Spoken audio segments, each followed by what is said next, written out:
खेड शिवापूर खानापूर गटात शिवसेनेची ताकद दाखवणारे भव्य शक्ती प्रदर्शन।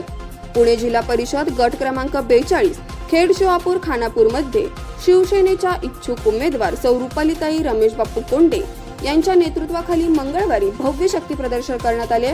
2 व्हीलर व 4 व्हीलर रॅलीला नागरिक, महिला व तरुणांचा मोठ्या संख्येने उत्स्फूर्त असा प्रतिसाद लाभला।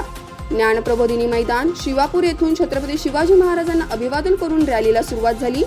भगवे झेंडे, जोरदार घोषणाबाजी आणि जल्लोषामुळे संपूर्ण परिसर शिवसेनामय झाला होता। खेड शिवापूर कोंढणपूर मार्गे सिंहगड घाटातून रॅली खानापूर भागात येताना लोकांना अक्षरशः शक्ती प्रदर्शनाने अचंबित केले।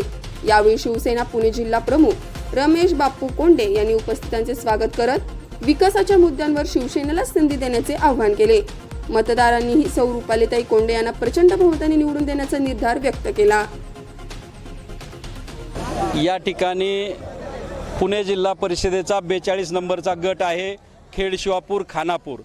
या मतदारसंघामध्ये पुणे शहराला लागून असलेला हा मतदारसंघ आहे। खडकवासल्याच्या दोन्ही बाजू आणि किल्ले सिंहगडाच्या दोन्ही बाजू असा हा मतदारसंघ आहे। आणि या मतदारसंघामध्ये महत्त्वाचा विषय आहे की रिंग रोड येतोय।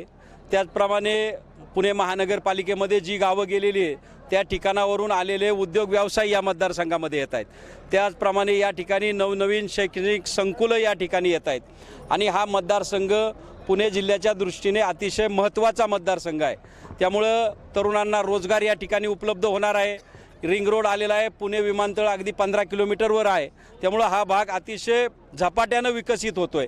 आणि या विकसित होत असणाऱ्या भागाला शेतकऱ्यांना, इथल्या कष्टकऱ्यांना बरोबर घेऊन या मतदारसंघाचा सर्वांगीण विकास करणं हे ध्येय डोळ्यासमोर ठेवून मग शैक्षणिक विकास असेल, या ठिकाणी सांस्कृतिक वारसा जपायचा विषय असेल किंवा या ठिकाणी शेतकऱ्यांनी आपल्या जमिनी राखून त्यामध्ये उद्योग व्यवसाय उभे केले पाहिजेत, ही भूमिका शेतकऱ्यांपर्यंत पोचवायची आहे। या ठिकाणी महायुतीचं सरकार राज्यामध्ये चांगल्या प्रकारचं काम करते।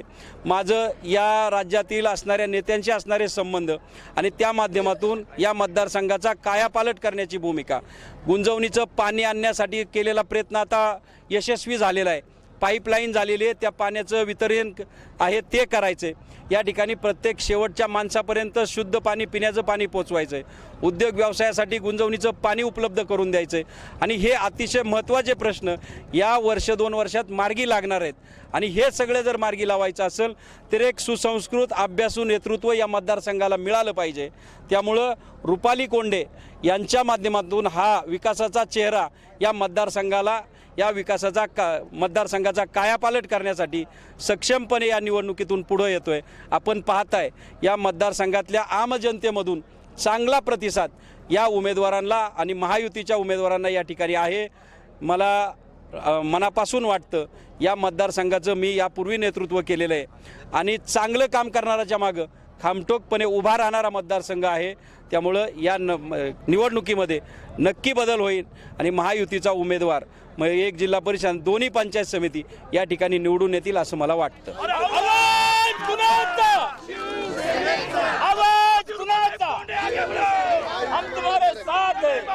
पहिली भूमिका आमची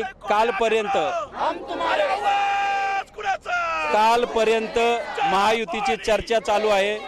चर्चा यशस्वी होईल आणि या ठिकाणी महायुती म्हणून आमचा पहिला प्रयत्न आहे।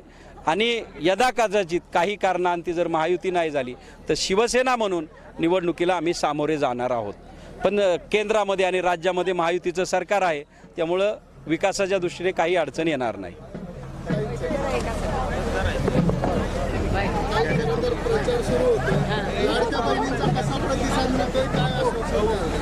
शासनापर्यंतच्या लाडक्या बहिणीच्या योजना आहेत ते सर्व तळागाळातील महिलांपर्यंत पोहोचवण्याचा शासनाने पूर्णपणे प्रयत्न केलेला आहे। तरी मी पण शिवगंगा खोऱ्यामध्ये काही महिलांच्या समस्या असतील किंवा महिलांची काही कामे असतील ती मी तळागाळातील महिलांच्यापर्यंत पोहोचवण्याचा मी नक्कीच प्रयत्न करीन आणि आपल्या शिवगंगा खोऱ्याचा नक्कीच विकास करेन, हेच एवढेच आव्हान आहे माझे।